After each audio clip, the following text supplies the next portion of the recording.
তো রানীগঞ্জ চেনা জানা কেউ আছে? মানে রানীগঞ্জের ফেসবুক ফ্রেন্ড সার্কেল আছে? তবে তো লোকে দেখতে পাবে রানীগঞ্জে, নাহলে কি করে দেখতে পাবে? না, একবার কানেও কে ইয়ে করেছিল জানিস?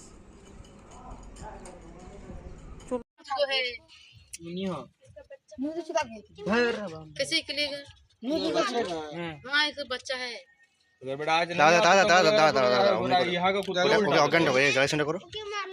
এবার বলে কেউ মেরেছে, তাহলে এদেরকে কি করবি বলতো? उसको बच्चा वहाँ पर है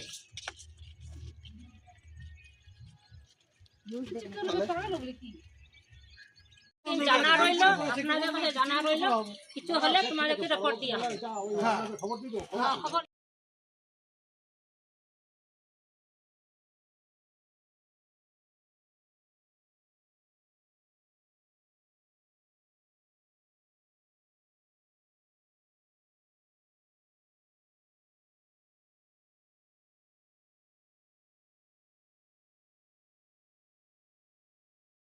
প্রথমেই খবর আছে বিবেক আমাকে কল করলে আমি সাথে সাথে আমাদের আয়োজা রানীগঞ্জ টিম থেকে সৌরভ অ্যান্ড রোহনকে পাঠাই এবং তারা গিয়ে দেখে ঘটনা বিবেককে ঘিরে ওখানে চারপাশের মানুষ আছে। বিবেক বলার চেষ্টা করছে যে কেন মারা হচ্ছে, বাট উল্টে ওকেই ধরে রাখা হয়েছে যে ডগসকে আমরা মারবো কারণ ওদের ছাগল বা মুরগি আঘাত করেছে। তো আমরা এর তীব্র প্রতিবাদ জানাচ্ছি, কারণ একটা জিনিস আমরা খুঁজে পাচ্ছি না যে আর্মস নিয়ে ওপেন সবার সামনে কি করে মারতে পারে, কারণ তীর ধনুক একটা আর্মসের তরে আমরা দেখি, কারণ এইভাবে আর্মস নিয়ে যদি আজকে কুকুরকে মারছে কাল দিনে কিছু হলে মানুষকে মারবে।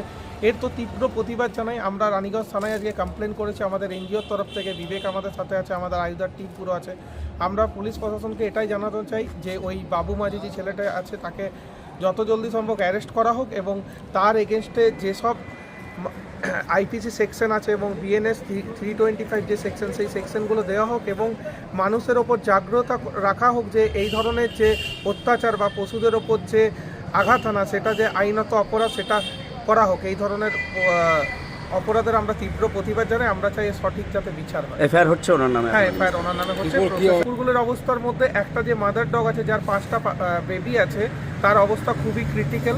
তার টিকটি একদিকে ঢুকে একদিকে বেরিয়ে যায়, আমরা টিকটিকে বের করতে পেরেছি, তারপর স্টিচও হয়েছে। আমাদের যারা ওপরে ডক্টর আছে গভর্নমেন্ট ডক্টররা তারা কালকে এসে এক্সামাইন করবে। আর একটি ডগ তো মিসিং আছে, আমরা ওকে খোঁজার চেষ্টায় আছি কিন্তু এখনও পাওয়া যায়নি।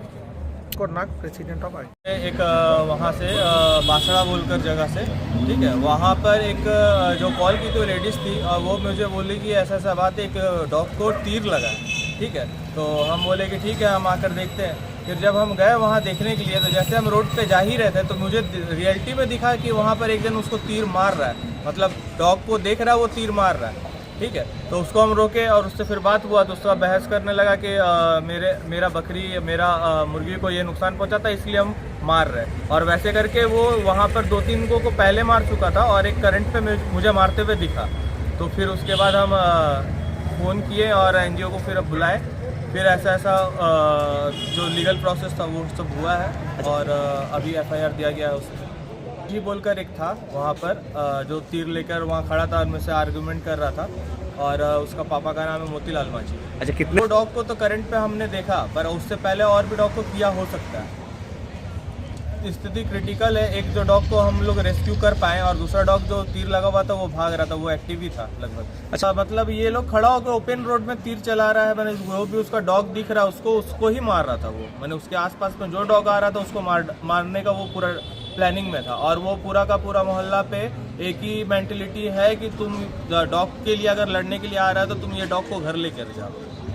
मैंने सारा सब मोहल्ला का मेंटलिटी सेम है। अभी आप लोग कहाँ पे आए हैं? अभी हम लोग रानीगंज थाना पे आए हुए हैं कंप्लेन करने के लिए। पहला तो मैंने बहुत सा डॉग हेटर्स पहले ही भी था, पर उसका हिम्मत नहीं हो रहा था कि हम लोग के वजह से या और भी आदमी लोग के वजह से कि कोई भी उसको मैंने रोकेगा या उसके ऊपर एफआईआर हो सकेगा।